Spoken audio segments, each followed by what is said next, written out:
During the fast of 2016, so much of what Pastor Jensen was preaching at that time was about a spirit of excellence and doing more.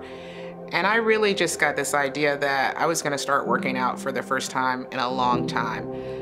And I joined this boot camp. One time when we were running, I got this headache that just slammed me into the ground. When I got the headache, I thought, well, I just overdid it. That happened one more time, and I said, well, sorry, Pastor Jensen, working out is not for me.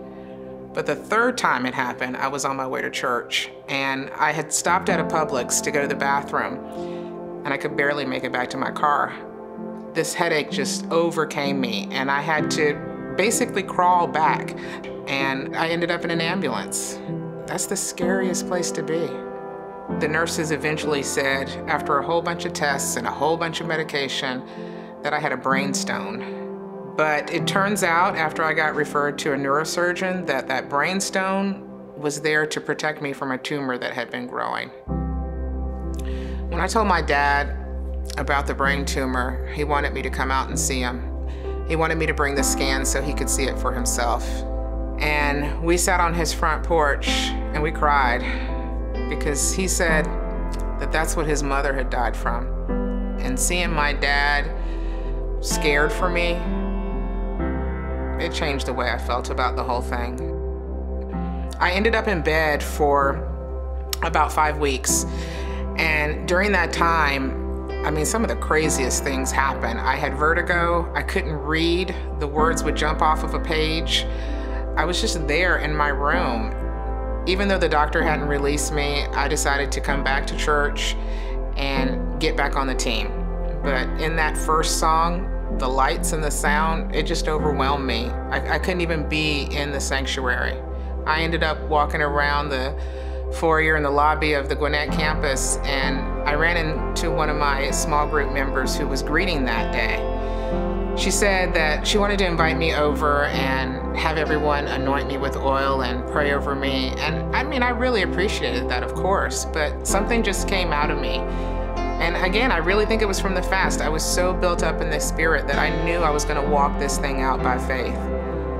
And I told her, thanks, but the next time I go to the neurosurgeon, they're going to tell me I'm healed. That next morning when I opened my eyes, I realized my head did not weigh 20 pounds. I realized that the light shining through my window was not giving me a headache. I realized that I was healed. But my doctors didn't. Even though I felt fine, I couldn't be released to go back to work. It was the beginning of a second nightmare. From then on out, every doctor's visit that I had cost me $1,000 copay. All of my finances were just gone. I ended up losing my apartment. Before I knew it, I was sleeping in my car. I parked in the parking deck at Piedmont Hospital, so I'd be right there when I had to go for my checkups. But for 2 weeks, that's where I slept. When I went for my checkup, about 18 months later, they sent me to get another MRI. I thought, great, here's another $1,000 that I'm wasting. And I was just sitting there flipping through a magazine as I was waiting. I really felt like the Holy Spirit spoke to me. He said, take a selfie. I said, I don't do selfies, God. He said, take a selfie. I want you to remember the day that you're told you don't have a brain tumor anymore. I said, okay. And I got my phone and I took about 15 selfies as I was sitting there waiting, a bunch of different poses. And then he walked in. The funniest look on his face, he said, well, you don't have a brain tumor anymore. I just started laughing. That happened last year.